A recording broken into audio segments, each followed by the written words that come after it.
真是这么想的吗？我以为你懂我。要真有人能追我，你不是巴不得摇旗呐喊吗？一个人如果真的在意另一个人，他会那么做吗？ Welcome back to Zona Nonton. Kali ini kita akan melanjutkan drama Be Passionate in Love di chapter sebelumnya ya. Ikutin terus review ini sampai selesai. Akhirnya mereka berdua berjalan pulang dengan muka bahagia ya. Mereka membuat permainan baru.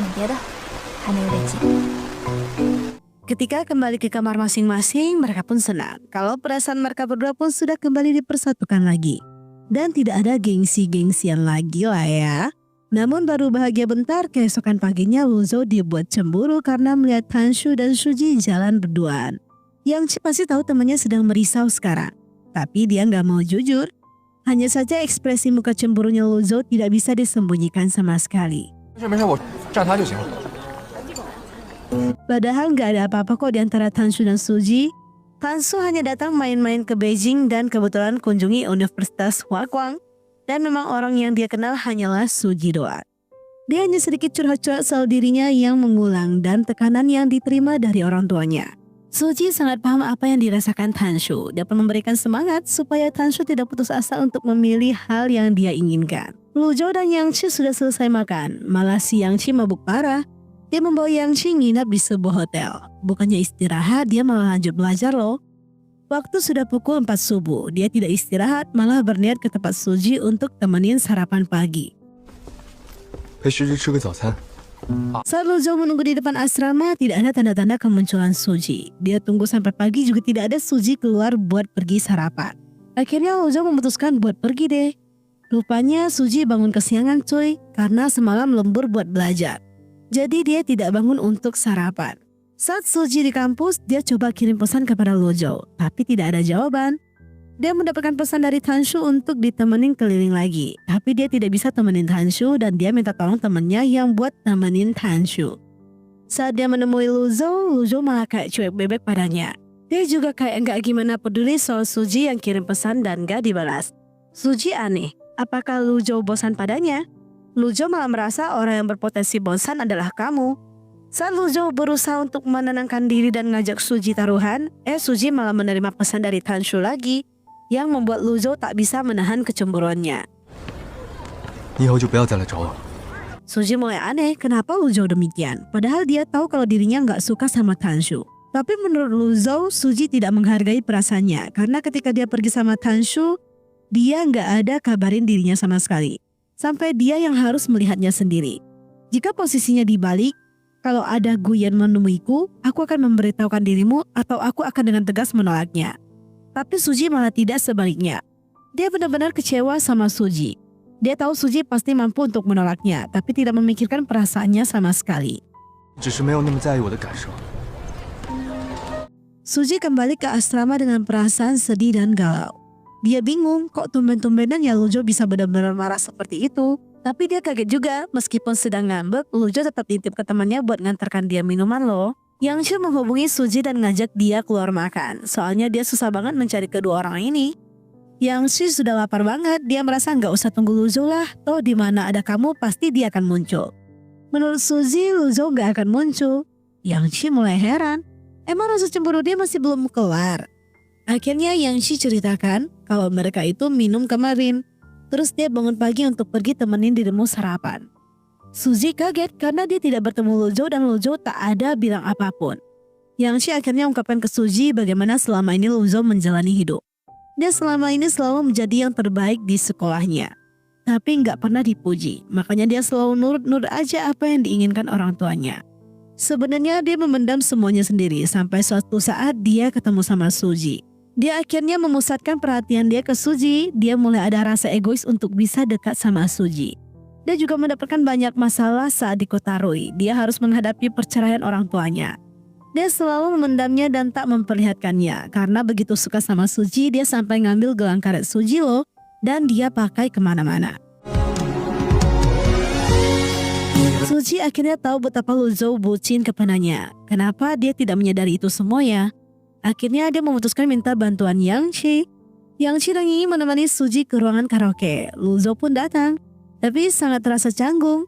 Yang Chi berusaha cairkan dan jadi perantara buat keduanya. Yang Qi sengaja buat kata-kata supaya mereka berdua bisa baikan.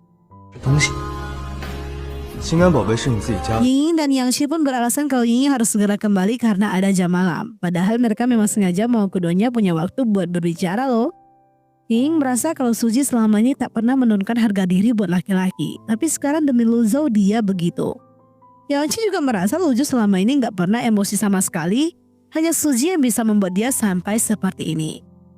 Akhirnya Suji tahu dia salah, dia pun akan menebusnya. Tapi Lu Zhou tak tega dong. Suji bilang kalau dirinya sudah pesan kamar buat Ying, tapi Ying malah pergi begitu saja. 谁睡啊？ 我睡。 Padahal itu udah dia siapkan buat mereka berdua. Lu Zhou malah gak peka. Suji udah lumayan mabuk, dia pun diantar sama Lu Zhou ke hotel tempat dia menginap.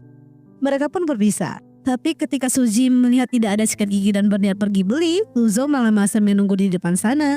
Lu Zhou merasa dia sudah tidak bisa menahan diri. Dia menarik Suji dan berniat menciumnya. Tapi dia tidak membiarkan Lu Zhou menciumnya. Dia tahu Lu Zhou masih marah. Dia minta Lu Zhou untuk pulang. Akhirnya dengan perasaan kecewa, Lu Zhou keluar kamar dan berjalan pulang. Tapi dia melihat pesan dari Suji begitu panjang, di mana Suji pernah berjanji akan menuliskan esai untuknya. Dia pun tuliskan kalau dia pernah bertemu Ibu Lu Zhou, di mana Ibu Lu Zhou kayak minta mereka buat putus gitu lah ya. Tapi Ibu Lu Zhou tidak mengungkapkan kata-kata kasar kok kepadanya. Tapi kalau dia ikut egois hatinya, dia bisa saja membuat Lu Zhou membangkang dan bertengkar dengan ibunya. Makanya dari itu dia tidak menghubungi Lu Zhou, bahkan tidak pernah meminta Lu Zhou untuk tinggal. Karena dia tidak mau hal buruk terjadi kepada Lu Zhou dan ibunya. Sebenarnya dia bisa menyatakan cinta dengan sangat romantis kepada Lu Zhou, tapi bagi dia itu tidak sepadan. Dia malah merasa ketika mereka putus, dia pergi ke tempat pameran yang pernah dipergi sama Lu Zhou. Dia melihat sebuah patung yang pernah dilihat sama Lu Zhou. Jika di dunia ini sisa satu mawar dan kondisinya sedang cacat, demi Lu Zhou dia akan merebut mawar itu untuk dia berikan kepada Lu Zhou. Begitulah besar cinta dia kepada Lu Zhou yang tidak bisa dia ungkapkan. Bagi dia, Lu Zhou itu adalah pacar yang memang pantas dia perjuangkan. 我男朋友陈娇娇是个浪 Lu 漫。 Zhou akhirnya berlari kembali dan menemui Suji. Dia sangat terharu. Rupanya selama ini dia salah kaprah kalau Suji tak peduli padanya. Padahal apapun yang dilakukan semuanya demi Lu Zhou. Suji sempat iseng, ibumu ini tidak sesuai aturan. Harusnya dia ngancam aku. Kalau dia ancam aku mau bilang, aku mengandung anakmu dan butuh kompensasi. Lu Zhou ini memang tahu pacarnya tuh super iseng. Ini Lu Zhou dan Suji sedang meresmikan hubungan mereka. Lu Zhou tak mau Suji diam-diam ketemu laki-laki lain. Suji pun paham karena dia tahu pacarnya itu raja cemburu sejagat raya. Lu Zhou dan Suji sudah baikan dan resmi pacaran. Mereka pun kasih tahu Yang Qi dan Ying kabar gembira ini. Keesokan paginya mereka pergi ke perpustakaan. Ada Li Ke di sana. Dia aneh kenapa Lu Zhou nggak pulang-pulang ya malam ini ya. Lu Zhou alasan nginap di hotel sama Yang Qi. Dia melihat Lu Zhou dan Suji sudah resmi pacaran. Dia sangat kaget dong. Tapi dia awalnya bangga. Dia kira dialah yang pertama tahu. Rupanya dia yang ketiga. Karena pertama itu Yang Qi, yang kedua itu adalah Ying Ying. 英当时在旁边。 Tapi dia mulai aneh, bukannya kau bilang nginap sama Yang Qi. Kok Yang Qi sama Ying Ying? Akhirnya kata basah deh kalau dia sama Suji di hotel.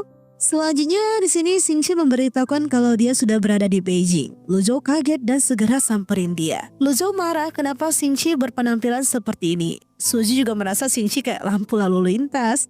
Rupanya Xing Qi itu sedang membangkang sama ayahnya, dia kabur dari rumah. Dia minta Suji dan Lu Zhou menampungnya. Lu Zhou aja hidupnya lagi miskin, gimana bawa Xing Qi? Xing Qi ungkapkan isi hati dia, di mana dia di rumah merasa sendirian. Ibunya sudah pergi dan tak pernah mengunjunginya. Ayahnya pulang-pulang selalu marah padanya. Lu Zhou minta Xing Qi untuk segera pulang. Dia akan sesekali mengunjungi Xing Qi. Xing Qi gak percaya. Dia merasa Lu Zhou dan ibunya sudah tidak menginginkannya. Ibunya Lu Zhou menghubungi Lu Zhou. Dia marah-marah kepada Xing Qi. Ibunya minta cari tempat untuk bicara berdua. Saat Lu Zhou menemui ibunya, dia sempat tanya soal hubungan Lu Zhou sama Suji. Lu Zhou gak mau basa-basi lagi. Dia rada kesal sama ibunya karena menelantarkan Xing Qi. Karena dia sudah tahu semuanya, dia mendengar pembicaraan orang tuanya kalau dia adalah anak kandung ibunya. Dia tidak mau Xing Qi bernasib sama seperti dirinya. 我已经抛弃过他一次了。 Ibunya menceritakan masalah Lu Zhou di mana dia bertemu Lu Zhou di panti asuhan. Dulu ketika dirinya hamil Lu Zhou, dia sambil kerja. Dia ketemu sama Chen Jishen. Jisung bisa menerima kalau ibunya sedang hamil, namun tiba-tiba mantan suaminya membuat keributan dan mau merebut Luzo. Namun ayahnya Luzo bekerja sebagai balap liar loh dan kecelakaan. Karena dia koma dan neneknya memiliki gangguan psikologis, dia diantar kembali ke panti asuhan. Ayah kandungnya Luzo lupa muka anaknya gimana, jadi dia minta ibunya buat menjemput Luzo di panti asuhan. Karena naluri seorang ibu, dia bohong Luzo sudah diadopsi sama orang lain. Padahal dia sengaja bawa Luzo pulang dan kebetulan Jisung percaya tahayul. Shinji sakit terus, jadi supaya membuat sakit Shinji itu sembuh harus ngangkat seorang kakak laki-laki. Hal ini dimanfaatkan ibunya untuk membawa Luzo pulang. Dulu Jisung gak tahu kalau itu anak kandungnya, sampai suatu ketika ketahuan, Jisung mulai marah besar. Ibunya merasa bersalah. Dia pun berjanji kepada Jisung kalau Luzo sudah dewasa dia akan mengirim Luzo ke luar negeri. Luzo sudah paham sekarang. Dulu dia diminta patuh dan lain-lain karena takut kalau dirinya nanti diantar pergi sama Jisung. Dia sudah tidak mau bahas kelanjutannya lagi karena dia sudah memahami semua situasi dan kondisi ini. Ibunya pun minta maaf sama Luzo. Luzo pun dengan lapang hati menerima fakta dari masa lalunya. Di sini Suji dan Shinji masih curcol berduaan lah ya. Shinji ceritakan masa lalu abangnya yang begitu kuat dan tegar. Pernah dikuncikan di luar karena pulang kemalaman sampai dia tidur di dekat taman. Ibunya menangis karena mencari Luzo. Dia tahu abangnya tuh selalu ramah dengan siapapun saja. Tapi sebenarnya dia tidak dekat dengan siapapun, tapi dia merasa abangnya memperlakukan Suji begitu berbeda. Dia tahu abangnya benar-benar menyukai Suji dengan sangat tulus. Ibunya dan Luzo samperin mereka. Ibunya minta mereka pergi semua, dia mau berbicara sama Suji. Mereka pun sudah selesai berbicara, ibunya memutuskan membawa Shinji kembali ke Shinji. Dia minta Luzo jaga diri dengan baik. Luzo kepo apa yang dibicarakan ibunya. Suji masih bisa bercandain Luzo. Luzo merasa begitu beruntung bisa memiliki Suji di dalam hidupnya. Selanjutnya hari ulang tahun Luzo sudah tiba. Di sini Suji berniat memberikan surprise kepada Luzo. Luzo sangat terharu sama surprise-nya Suji. Dia merasa Suji begitu niat. Sampai-sampai niat berlembur bermalam-malam untuk membuatkan hal ini. Mereka juga menikmati salju pertama untuk kesekian kalinya. Mereka pun bermain dengan sangat bahagia. Dan kayaknya cinta mereka malah makin membesar untuk satu sama lain nih. Tapi keesokan harinya Suji merasa hasil lukisan dia harus direvisi atau nggak lulus. Teman-teman dia sampai kaget loh. Padahal mereka banyak belajar darinya. Tapi malah dirinya lah yang tidak lulus. Karena hal itu Suji jadi galau dan sedih. Ketika disamperin sama Luzo aja dia kayak nggak gimana mood loh. Luzo tahu Suji sedang tidak baik-baik saja. Dia hanya nemenin Suji belajar di perpustakaan. Dia tidak mendesak Suji untuk menceritakan apa yang dia rasakan. Dia merasa Suji sudah belajar terlalu lama. Dia pun membawa Suji untuk menghirup sedikit udara segar. Biar isi otak dia agak lega dan gak tertekan lagi. Teman-teman dia pun juga berusaha datang hibur Suji loh. Mereka pun main lempar-lemparan salju. Mereka tidak mau Suji sedih berkepanjangan. Keesokannya Suji pun pergi tanya ke dosennya apa yang salah dari sketsanya. Dosennya kasih tahu kalau hasil lukisan Suji itu bagus banget. Bahkan Suji adalah salah satu murid yang sangat dia harapkan. Tapi dia merasa buat sketsa itu tidak hanya bagus, harus ada jiwanya juga. Dia merasa emosi di dalam lukisan itu tidak ada sama sekali. Kayak hanya sekedar bagus aja. Dia minta Suji bandingkan sendiri dengan lukisan senior dia sebelumnya. Sampai di rumah Suji melihat dan mempelajari sketsa ini. Tapi dia malah mimpi bertemu ibunya. Ibunya malah bilang tidak cocok menjadi seorang arsitek. Dia merasa Suji tidak memiliki emosional dan tidak bisa menangis. Padahal dulu dia sangat cengeng dan sangat bisa mengekspresikan apa yang dia rasakan. Tapi sekarang malah begini, jadi sok tegar begini. Dia kayak jadi orang mati rasa gitu lah ya. Akhirnya dia kirim pesan ke Luzo dan minta Luzo membuatnya menangis.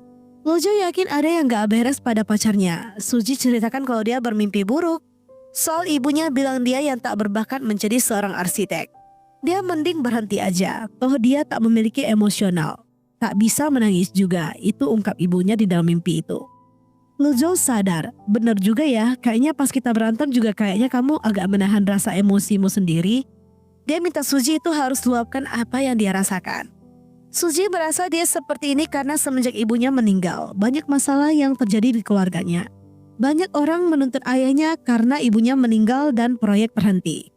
Pekerja tak dapat gaji. Dari situlah Suji berpikir kalau tidak memiliki emosi itu lebih bagus. Jadi dia tidak harus memiliki empati sama sekali. Makanya sekarang dia kadang rada mati rasa. Dia butuh bantuan Luzou untuk membuat dia menangis. Luzou iseng, apa aku pukul aja kamu ya? Biar kamu menangis. Tapi jangan bilang aku KDRT ya. Suji merasa itu bukan cara yang bagus. Mereka pun sudah tiba di depan asramanya Suji.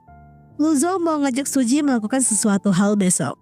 Rupanya Luzou membawa Suji untuk nonton film sedih. Tapi ketika mereka nonton, yang nangis bukannya Suji, melainkan Luzou.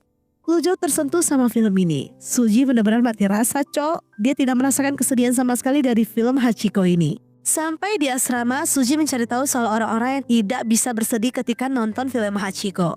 Banyak orang yang memberikan kritikan kepada orang yang tidak bisa menangis ketika nonton film itu. Luzou tahu pasti Suji akan kepikiran. Dia kirim pesan dan berikan motivasi. Kalau Suji itu tidak menangis bukan karena tak mau nangis, tapi karena Suji sedang menahan emosionalnya. Dia yakin suatu saat pacarnya bisa menemukan solusi untuk emosional yang selama ini dia tahan. Ketika dia tertidur, dia kembali memimpikan ibunya. Di mana ibunya kembali mengkritik dirinya. Dia minta dia menyerah akan mimpi-mimpinya.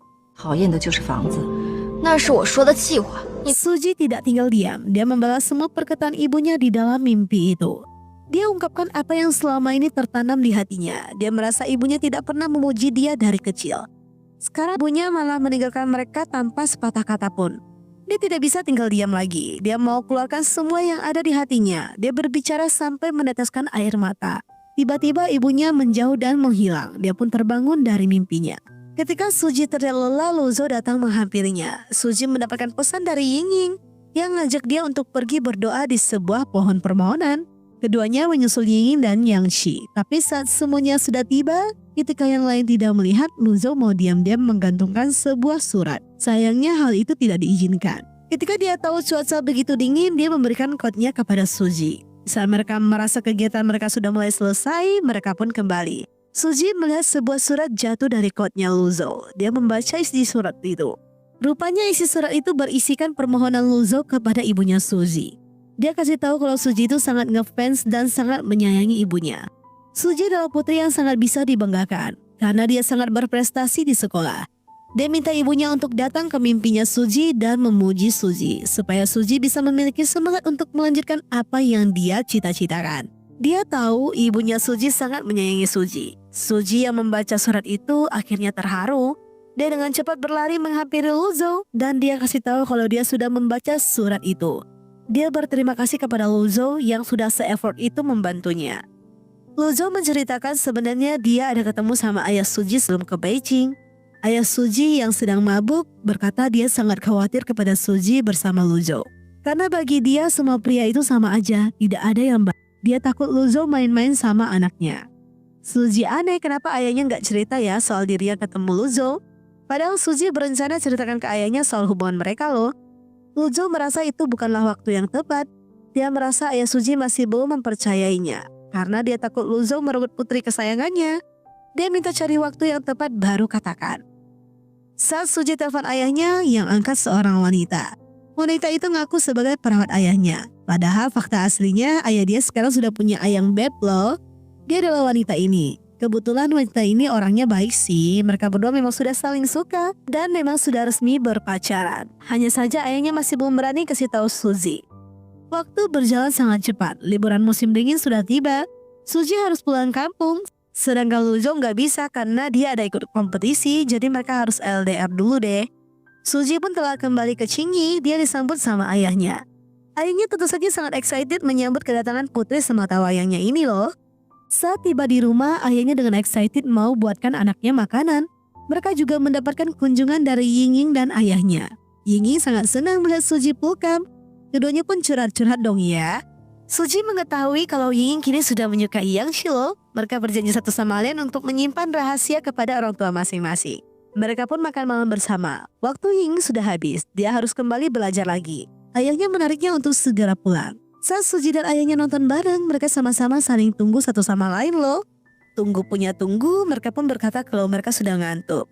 Padahal ya, mereka tuh lagi cari kesempatan untuk menghubungi pasangan masing-masing loh. Padahal mereka berdua sama-sama lagi main rahasia-rahasiaan nih. Hari berikutnya, ayah Suji setiap hari selalu bersemangat membuatkan sarapan dan makan malam untuk putrinya. Tapi pas masuk hari kelima, dia tidak melakukannya lagi. Bahkan di hari keenam, dia mengeluarkan kata-kata yang cukup aneh.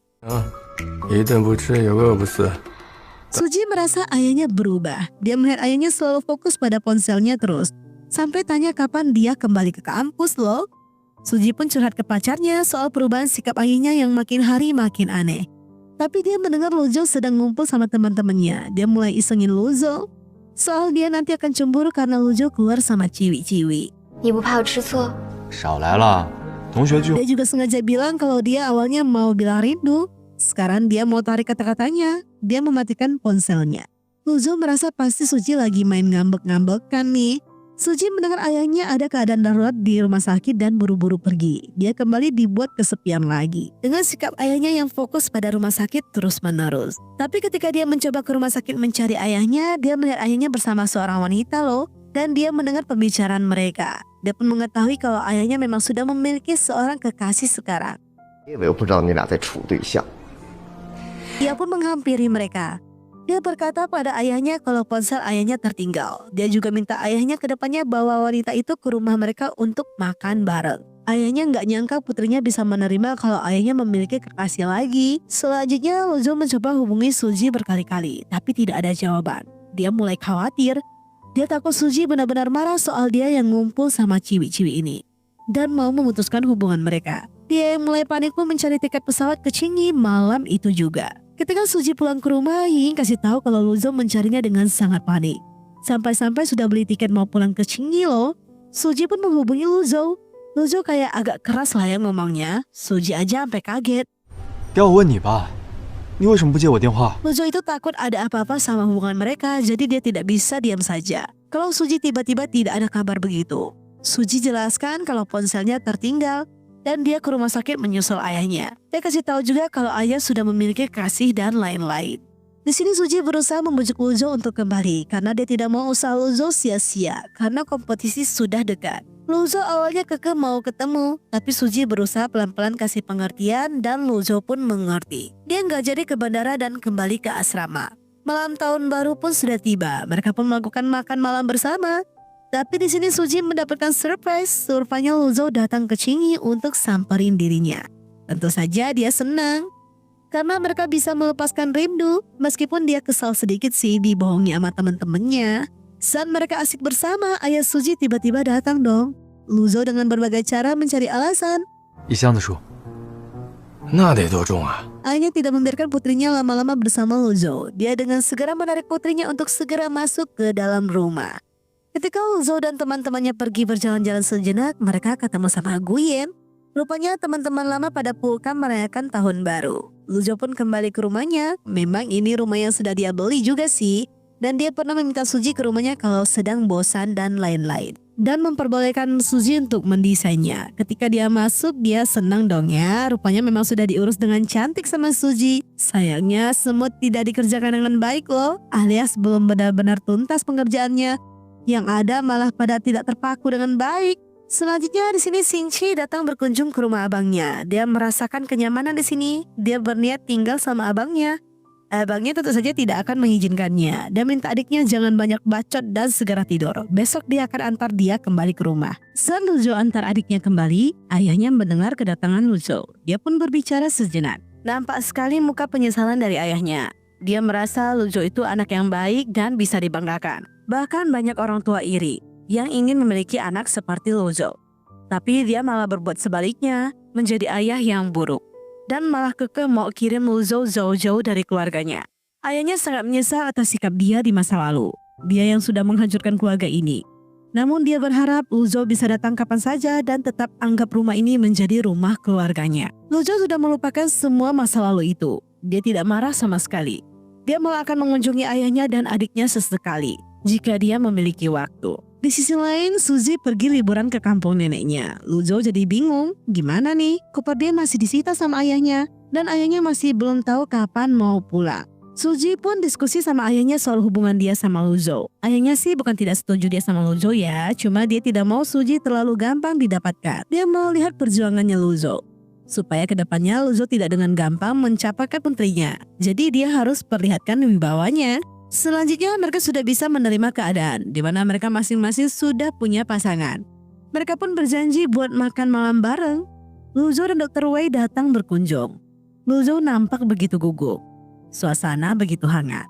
Di mana Dr. Wei membawakan Suji hadiah, begitu juga dengan Luzou yang membawakan hadiah untuk ayahnya Suji. Tapi di sini ayah Suji malah mabuk parah, Cok, dan ngomong mantur.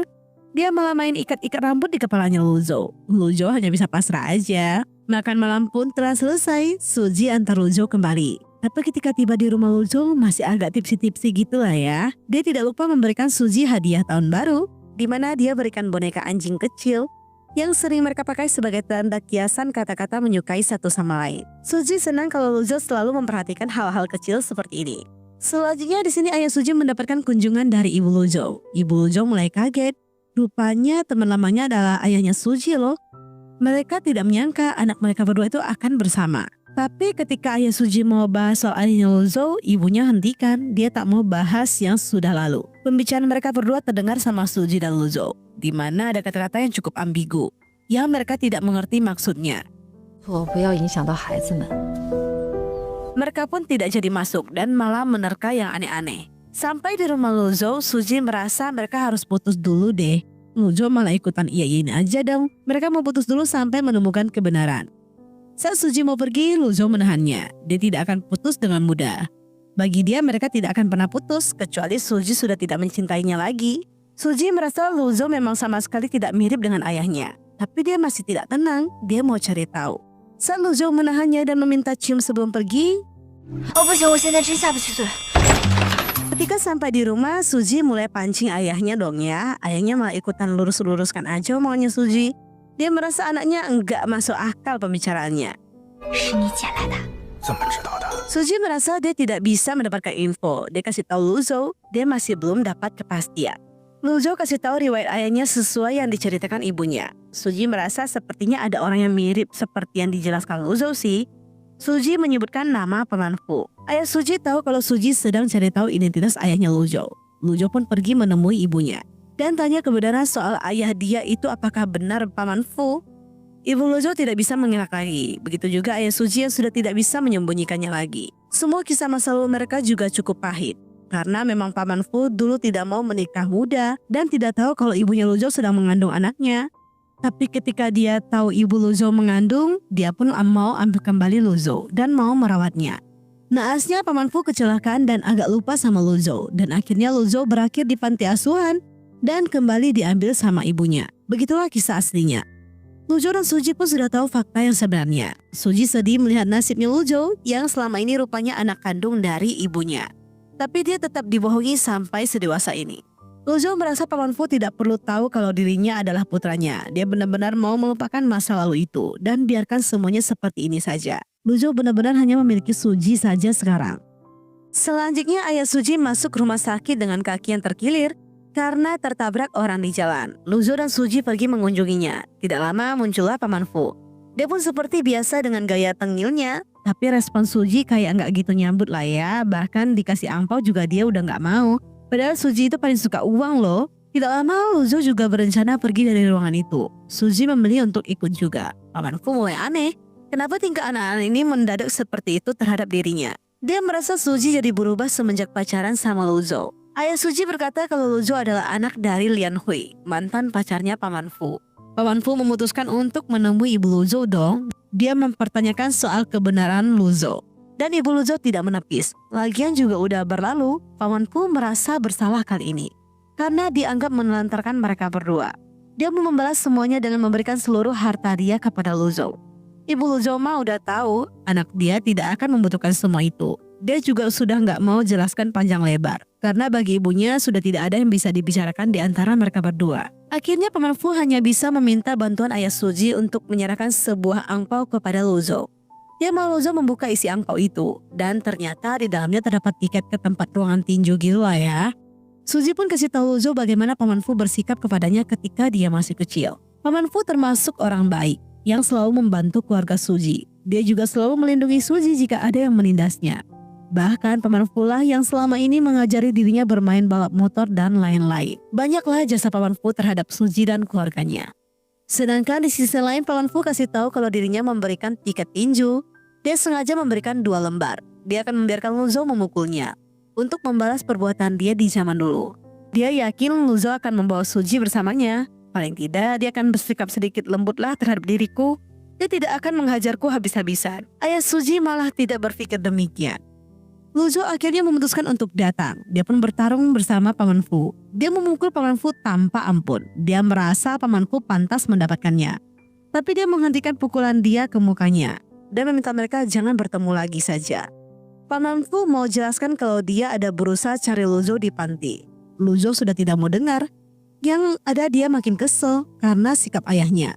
Ibunya selalu memiliki prasangka buruk terhadapnya. Takut Lu Zhou mewarisi sifat buruk ayahnya. Dia juga sudah dibuang dari kecil. Dia merasa tidak tahu siapa orang tua aslinya sekarang. Dia merasa hidup dia sudah sangat kacau balau karena sikap ayahnya ini. Dia benar-benar merasa hanya 2 lembar tiket tinju ini tidak akan bisa mengubah segalanya. Saat dia mau pergi, dia hentikan langkahnya. Dia berkata kalau dirinya sudah memaafkan Paman Fu karena dia memikirkan Suji. Dia tahu Paman Fu baik terhadap Suji. Dia nggak mau Suji serba salah harus membela dirinya atau pamannya. Dia merasa Paman Fu juga tidak perlu meminta maaf terhadap dirinya, tapi harusnya dia meminta maaf terhadap ibunya. Setelah menemui Paman Fu, dia mendapatkan pesan dari ayang bebeknya yang mengirimkan video kenangan mereka. Lu Zhou sangat beruntung bisa memiliki Suji yang sangat mengerti isi hatinya. Di rumah Suji sangat ramai loh. Mereka mengadakan makan malam bersama dengan pacar baru ayahnya serta keluarganya Yingying. Mereka terlihat begitu beramai-ramai menyiapkan segalanya. Ayah Suji juga tahu Lu Zhou alergi kacang. Dia juga memasakkan makanan khusus buat Lu Zhou tanpa kacang. Lu Zhou begitu bahagia. Dia sangat disambut oleh keluarganya Suji. Dan ayah Suji sekarang sangat menerima kehadirannya Lu Zhou loh. Selanjutnya Lu Zhou mendapatkan kunjungan dari ibunya, di mana ibunya datang berkunjung mau makan bareng anaknya. Dia pun tanya-tanya bagaimana Lu Zhou bertemu sama Paman Fu. Dia kasih tahu kalau Paman Fu minta maaf kepadanya. Ibunya mulai iseng tanya dong. Kalau berkelahi dengannya, kau tak mematahkan tangan dia kan? Soalnya dia mau memberikan villa dan tanahnya kepadamu. Lu Zhou merasa dia nggak mau. Ibunya melarang Lu Zhou untuk menolak. Harus diambil, jadi kau bisa kasihkan itu kepada Suji.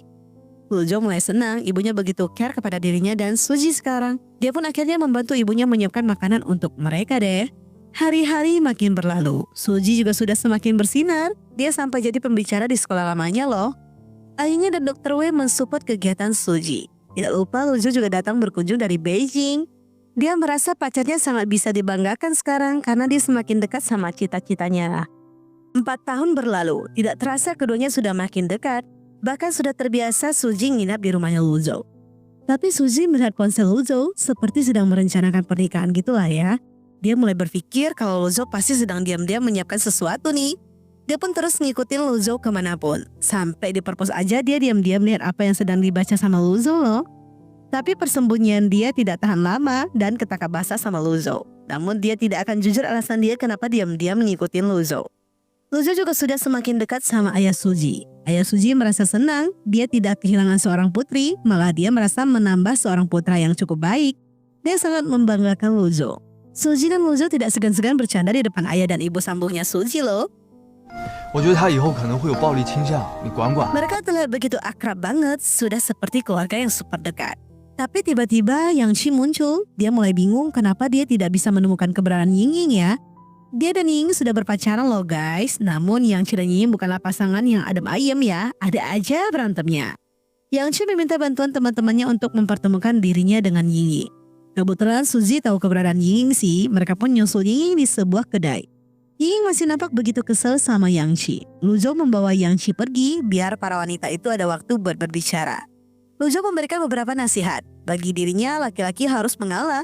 Minta maaf saja semua akan segera selesai. Sedangkan Yingying masih gedeg banget.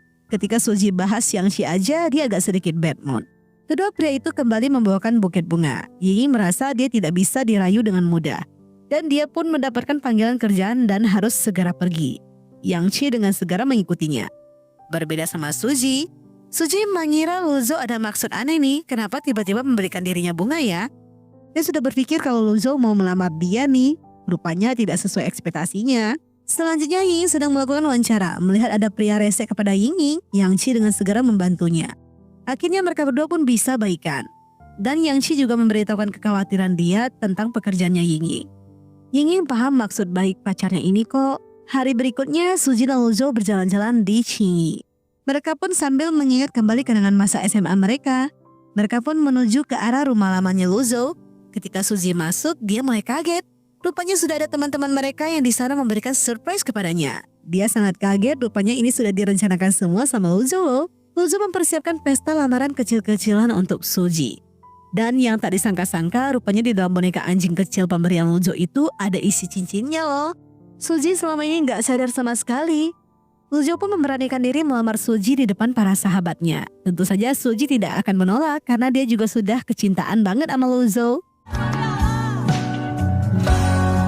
Mereka kembali ke tempat di mana tempat ini pernah menjadi kenangan mereka melihat meteor jatuh. Dan di sini Suji juga memberikan sebuah surprise. Dia membawakan miniatur rumah impian Luzo. Dia pun kasih tahu kalau sebenarnya dia juga berniat mengamar Luzo loh. Karena Luzo tidak segera mengamar dirinya. Dia tidak peduli siapa yang memulai duluan. Intinya orang yang ingin dia nikahi hanyalah Luzo saja. Tapi tetap saja dirinya keduluan sama Luzo. Mereka berdua pun sudah memutuskan untuk menjadi satu dan memantapkan diri untuk menjadi pasangan suami istri. Setelah menjadi pasangan suami istri, Luzo mulai merasakan kesepian, di mana Suji itu sibuk kerja banget dan jarang pulang ke rumah. Dia sempat galau sejenak dan curhat ke Like. Like bukannya memberikan solusi, yang ada buat kepala dia makin pening. Tapi dia ngerti sih kalau istrinya itu sedang fokus pada karir dan cita-citanya. Jadi dia akan bersabar dan mensupport Suji. Keesokan harinya dia melihat Suji fokus pada pekerjaannya lagi, bahkan tidak begitu menghiraukan dirinya. Dia pun sengaja negur Suji.